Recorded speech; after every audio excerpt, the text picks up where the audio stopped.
Yes, the Shabbat text. So, I want to suggest that the problem of gender and gender specificity in this works in this way. Is this the text about the woman and the man with the man with breasts? Okay, good. So I use this text when I teach teenagers about homosexuality because it's beautiful and troubling at the same time. And if texts are only beautiful and not troubling, I'm not so interested, but I love them when they're both. So this is a man and a woman, very poor, and his wife dies in childbirth, and he can't afford to pay a wet nurse. He grows two breasts, like the breasts of a woman, and nurses his child. And Rabbi Joseph says, what a righteous man, and here's the story. He says, what a righteous man this must have been for God to perform such a miracle. And Abaye says, what a wicked man this must have been for God to turn his body into such a monstrous thing. And so I turn to young people and I say, tell me, is a man with breasts a wonder like Rav Yosef or a monster like Abaye? Don't answer that. Answer this. Is a gay person a wonder like Rav Yosef or a monster like Abaye? Don't answer that. Answer this. Where are the people whose difference scares you? Who are they? Who are they? Who are the kinds of people whose difference makes you uncomfortable? Let's talk about that. And what I get them to do is talk about all the ways other people's difference makes us nervous and uncomfortable and scared.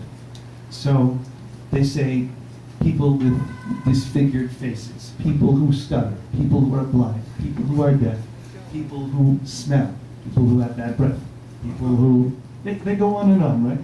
And people in wheelchairs, people, I say, tell me, why is difference so scary? Because that's what they have. Why should that make it scary for us, and fearful? And they say two things.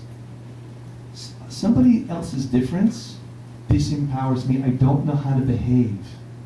I don't know how to behave in front of you if your difference is that strong. I don't know what to say. Do I look at the leg that's missing? Do I not look? Do I comment on the fact that you're stuttering? How do I respond? I don't know how to behave with you. That's it. I'm disempowered. Two, it could have been me. I'm made very vulnerable because I'm frightened. I could end up in a wheelchair. I could have been born black. In other words, other people's difference scares us in these two ways. I ask them, have you ever turned a monster into a wonder? And they say, no. Talking. I talk to them. So for me, this text is extremely important because it opens up the reality that the rabbis are struggling with what does gender mean? And the recognition that for some of us, gender is so tied to identity that to imagine a woman losing her breasts in cancer is horrifying to her, like this, like it's monstrous, and that she's afraid to be a monster. That's the fear of breast cancer for women, not only death too, but you understand? Or forgive me, the widow who loses her husband. During Shiva, everyone's there.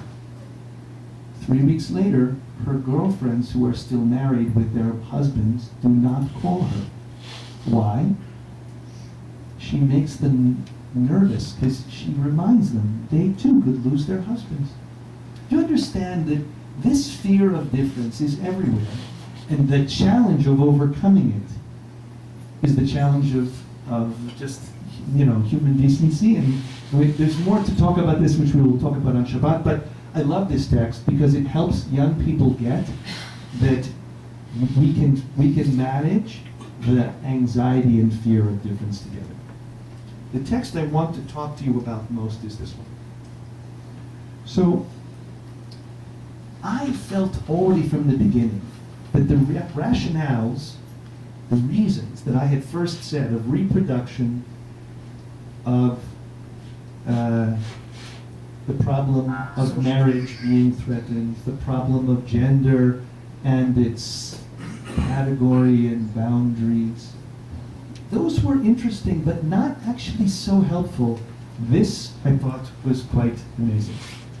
I'm going to, it's a complicated text, so I'm going to tell you what it's about, and you can read. But this Midrash suggests that violence is at the center of the problem. I began to suspect that this was true in the beginning of my research, because every text in the book of Genesis about homosexuality includes violence. The story of Sodom, it's about how the people of Sodom use rape to punish Lot and his guests, right? So I found other texts, rabbinic readings, for example, of, some of you don't know, but when Noah was drunk in his tent, his youngest son looked at him and laughed at him and told his brothers, and is cursed. But the rabbis say he didn't just laugh at him, he either raped or castrated him. Why is it that all the references are violent? And then I found this text, which says the following. There were 4 kings who were so arrogant, they called themselves God. They referred to themselves as a deity, and their punishment was Liva'alu kenashim, they were penetrated like men. So why should the punishment for hubris, for arrogance, be anal rape? That was my question. Because the rabbis love to claim that the punishment fits the crime. So you should know, of course, Samuel did not want the Jewish people to make a king because he was worried kings will become arrogant. And so arrogance is the king's, that's the fear of the system around kingship. You'll think you're God. But to say you are God, oy vey, the punishment is anal rape. Now here's why. God, men, women. You pretend to be God, we will make you a woman. Because when women are beneath men, when women are beneath men in power, value, and voice, when women are beneath men in power, value, and voice, then homosexuality is traitorous to the masculine, position. And so, listen carefully. Homophobia is one small room in the larger hotel of misogyny. It is the position of women in the culture that is beneath men in power and value and voice that makes sex between men a threat. Because if men are here and women are here, then all sexual relations are about who's on top and who's on bottom. And in fact, we still are part of a culture, even though we've solved some of it. It's been 100 years in America for women to have the vote. Essentially worldwide, not more than 100 years have women been full legal persona. Like, equal in some ways. And in many places, absolutely not yet at all. And so let me just say, you can tell me it's true in Brazil, I'm sure it's true in America, it's got to be true here. You've got your own macho story in Brazil. When the coach wants to tell the team they've played the game poorly, he calls them a bunch of, I don't know, in America, you're a bunch of girls. You're kicking like the girls, right? Right? The best way to humiliate a man in a patriarchal culture is to refer to him as a woman. If I would say to teenagers in this room, if you were all teenagers, in America, this is English, you tell me if it works in Portuguese. If I say, hey guys, let's go get pizza, the girls are fine. If I say, hey girls, let's go get pizza, the guys are going, who are you talking to? You can call a girl one of the guys, and it's an upgrade. To call one of the guys a girl, and unless you're in a gay crowd, it is not acceptable. Which is why gay men do it, to make fun of how men are stupid in this way, straight men, and they're fearful of their feminine side. But that's not how the world works. I'll give you one other expression. Tell me if this translates into your, I don't know. If someone says, F you, is that clear? Why don't you say, oh, it's been so long since I've had a really meaningful and deep sexual experience. That's such a sweet blessing. Oh, thank you so much. F you too. Why do we reserve I wish you humiliation for the sex act?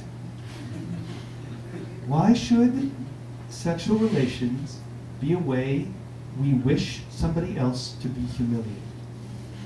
It's only because men are here and women are here, and basically it is all about power. A Roman, listen to the language of the rabbis, it comes from the Roman context. A Roman could sleep with a boy, a woman, a slave. But actually to sleep with an equal was very threatening to the receptive partner. The penetrated adult male could be deprived of many rights were he to do that. So therefore, it's always a man sleeps with someone lesser in power than he. And the moment equality hits, that's when it's threatening in that patriarchal world. So in Saudi Arabia, where the divide between the masculine and the feminine is very sharply drawn, gay men are still murdered today. But in places where we are treading more lightly on the difference between men and women. And there's no separate world anymore. And women are rising in power and voice, and while it's not equal, it's close to that. Homosexuality is evaporating as a moral problem, as a cultural problem, right? So I want to give you the picture then, that what we just basically said then is that sex that's about humiliation and violence, and I will add, I don't have time here, or idolatry, and we can talk about that if you want, but those are the frames that turn that verse from Leviticus and make it reasonable. Like, and with the male you shall not lie, the lyings that are humiliating and violent and degrading, that's the sex that's prohibited in chapter 18 of Leviticus. And how do I know that? Because adultery is prohibited in that chapter, and adultery leads cultures to violence. Adultery was one of the single most important causes of violence in the ancient world. 2, incest turns the family from a safe place to a dangerous place, emotionally and physically. Right? Sleeping with a menstruant woman, which is in the same chapter, a woman during her menstruation, looks like violence. It's blood and penetration. Right? Offering your child to in a child sacrifice to the god of Moloch in the same chapter, right? There's a prohibition against child sacrifice, violence in the family in the highest degree. Couldn't it be that what is prohibited in Leviticus 18 is sex that is either idolatrous or violent and humiliating and debasing? Abu Ghraib, what the American army shamefully did to prisoners in Abu Ghraib, was to threaten them with rape, because from a deeply patriarchal culture they preferred to die rather than be bent over, right, and raped. I don't know if you know this, but I was told by people in the State Department, it was pretty clear, the people that found Saddam Hussein insisted on raping him before they killed him. In patriarchal cultures, male rape is the best way to dehumanize, to undermine, deeply undermine another man. And therefore, the verse in Leviticus could easily be, and with the male, don't do those things that are humiliating and debasing. And therefore, sex between two men that is about love and intimacy and relationship is not being prohibited in that verse. That's not what the verse is about. Now this is my, I want to say very clearly before we open it up for questions. I'm an Orthodox rabbi, and I know I have not given you a halachic response. And I just want to make it clear what halachic means and what I have done and what I haven't done.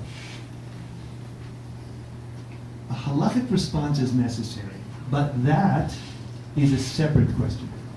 The halachic response, Jewish law, for Anne who may not know what the word halacha means, a Jewish law response requires the community to think through precedents from 2,000 years to the present to legitimate opening its doors in ways it never has.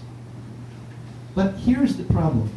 What gay person will stay? You remember my original story, I will stay in the synagogue? What gay person will stay in an Orthodox synagogue knowing that walking through the door, they are colluding with the portrayal of my inner life?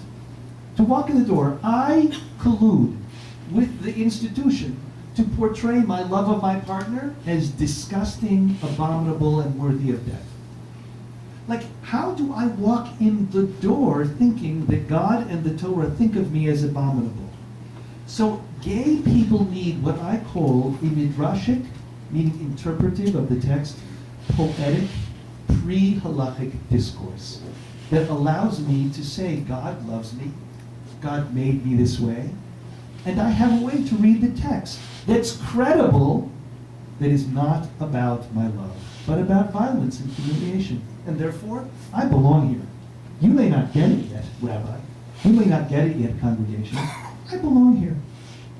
God knows I belong here. So I'm here. And so until you get me realizing I belong there, why in the world would anybody ask the question, okay, well, can the halacha open the doors? The halacha wouldn't need to open the doors. No one wants to be there if you're gay. The halacha can only be asked to address the question if gay people are told or feel they actually really belong in those religious environments. So the first thing I needed to do for 3/4 of my book was demonstrate that the God of Israel does not have any bias against the colors of the rainbow that are unique. The God who made us all made some of us left-handed. The God who made us all made some of us with really bright red hair. The God who made us all made some of us, colorblind. The God who made us all made some of us gay. And that's all. And that's it. And therefore, I know that. I walk in the shul. You don't get it yet? Okay, you will eventually. And so, for me, it's so important. That pre-halachic rationale keeps gay people wanting to be members of this community and believing that they have God and the truth behind them, even if the halachic process needs to take its time. It's a separate question. I've dealt with it in the last quarter of the book, and I'm happy to talk about it. It's not the same. It's a very different kind of question. So that is why this is important to me. It's important to me because unless we insist on being members of this rich, exciting community, there'll be no space made for us. I leave you with this kind of open-ended frame for understanding my work, and I'm open to the next, 20, 30 minutes for Q&A. Thank you so much.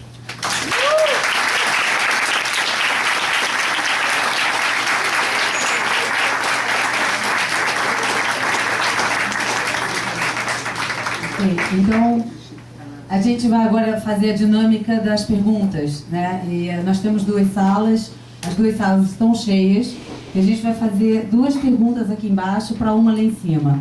Então eles vão perguntar em português, e a gente vai traduzir pro Steve, e a gente aqui vai falar, o Steve vai falar e lá tem tradução. Então, Vamos começar com 2 perguntas aqui. Mas antes de mais nada, saber se a Marina está escutando a gente. Não. Só um instantinho que ela vai ouvir. Tá?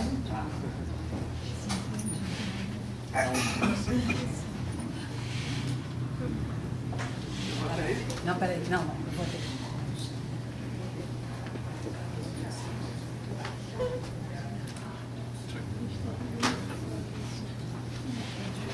Alô?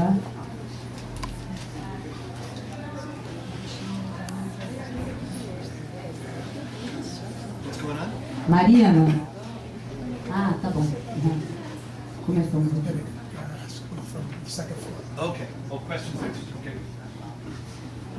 We're coming from your first. Boa noite, senhor Steve Greenberg. Primeiramente, eu gostaria de parabenizá-lo por suas belas palavras, por sua iniciativa. Adorei esse evento. Consegue me ouvir? Ok. Meu nome é Felipe, sou professor de História, sou formado pela Universidade Federal Fluminense e... enfim, eu entendo muitas línguas, infelizmente não entendo hebraico. E eu gostaria de lhe perguntar com relação ao mito de criação judaico. O mito de Gênesis, tá? Ele fala que Deus criou o homem e a mulher. Só que isso é um dos mitos, porque existem outros mitos. E eu acho que a gente poderia dialogar também outros mitos de criação, porque, por exemplo, no Kama Sutra da cultura hindu, as pessoas LGBTs são retratadas como seres da terceira natureza, conhecidos como Tritya Prakriti. Inclusive, há visões no budismo que dizem que todos os seres humanos têm elementos masculinos e femininos e que existe uma gradação. Então, perguntando mais um pouco dentro da perspectiva judaica, eu não sei a tradução exata do texto, mas essa frase, Deus os criou, homem e mulher os criou, eu acho que ela é muito ambígua. Ok? Porque... Qual é será a que pergunta? Deus... Desculpa, qual é a pergunta? Vocês sabem o que está? Não, vamos à pergunta, porque tem muita gente para fazer pergunta. Tá bom. Então vamos Você não acha que, assim, ao invés de ser homem e mulher, pode estar dizendo que os seres humanos são ao mesmo tempo homem e mulher, ou seja, são duais e que existe uma gradação?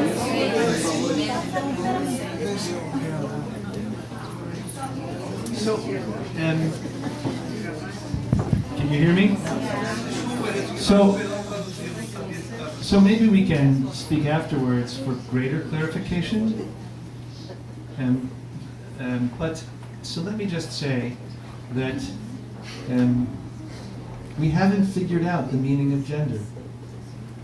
We're all still in search of what it means to be a man or be a woman, and I don't think I was asked by Lilith magazine, which is a Jewish feminist magazine, what is masculinity after feminism? And it was, I believe, a trick question. I was going to get in trouble no matter what I said. Because I really believe that we are... here's the thing. I don't want to incarcerate, imprison anybody in my view, or your view, of what it means to be a man or means to be a woman. But I believe we all have inner sensibilities about what it means to be a man and what it means to be a woman. But I would hate them to become imposed upon a whole group of people for whom they don't work. So imagine my world. This is my world. I run an Orthodox gay, lesbian, and transsexual, program that does two things: supports Orthodox Jews who are gay, lesbian, and trans, and helps integrate them into the Orthodox community. I run the weekend, and I have, as an Orthodox rabbi, and with an Orthodox service, I have to have a mechitza. So I've got the trans people who are going from one. Trans is the separate, the divider that separates between men on one side and women on the other. And then I have the transsexuals who say, okay, but now I belong on the other side. And then we have the genderqueer people who say, I belong on no side. And and how do I count them? And I'm struggling to get this Orthodox world where gender still matters to function in a world where it matters differently. I'm not yet prepared to say it doesn't matter. I'm not there yet. Some people want me to be there. No, gender doesn't matter. Okay, so I believe it does. I believe it matters in all kinds of really deep ways, but I don't want how it matters to me to limit you. So I'm very nervous about how to navigate. I don't want to end gender, but I also don't want it to be a prison for other people in the room for whom my gender would be a prison for them. Do you understand? So I think, I want to be honest, that I think we still are struggling with the meaning of what our body, look, you tell me, how many of you, if you would wake up in the other gendered body, would not be freaked out? Now some of us, their prayers would be answered. Others of us would go, whoa, I feel like, like metamorphosis, like Franz Kafka, So I just think we just need to listen to each other better and begin to think more deeply about how we navigate the complexities of gender without ending it. I'm not yet ready to claim it doesn't mean anything. You understand my answer? Good.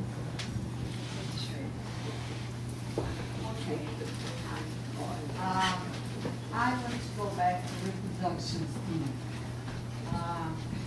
According to the Jewish religion, the baby is Jewish if the baby comes from a Jewish mother, right? From the 1st, 2nd century on. Prior to that, not true, but okay. Okay, but you have a good solution. You can adopt a child. Yes. And my question is, according to the religion, this baby is going to be a Jewish baby?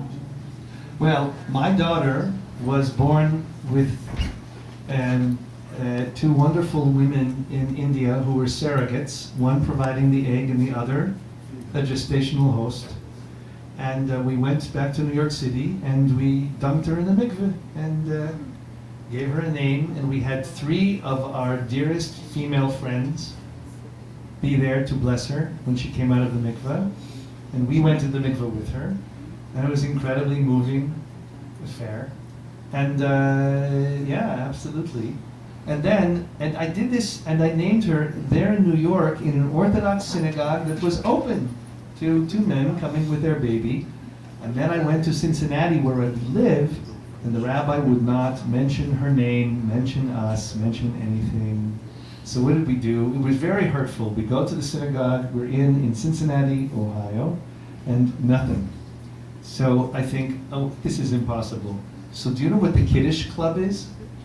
So I don't know if you have it here, but the Kiddush Club, okay, the rabbi should close his ears because maybe he won't like it, but where the men leave the synagogue, like 20 of them leave the synagogue during Haftorah and the sermon to go into the kitchen and have schnapps and herring and kichel, right? It's called the Kiddush Club. And it's a little, the rabbi doesn't like it, but he lets it happen. And we went to the Kiddush Club and we said, can we do a baby naming in the kitchen? With the Kiddush Club.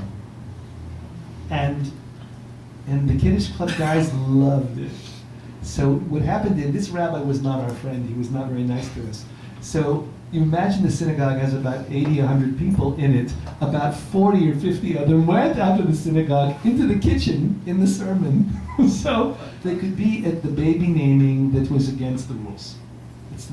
Without knowing it, we were part of Rabbi Bonder's transgressive world. So, yes, I would say that it's extremely important for us to kind of navigate, and we need to find ways to, to get Jewish babies to be part of the scene. But we would have been happy to adopt. This was just Because it's all emotionally about better love. for us both, huh? It's all about love. I want to say yes and no. It isn't. It isn't. It's really. It's about. And I don't disagree with you, but it's about blood too. It's about memory. It's about so many things. In other words, whenever people say it's about love, it's true and insufficient for me, because it's about things that love gives birth to. But it's also like, I just think you're absolutely right. Parenting is about love.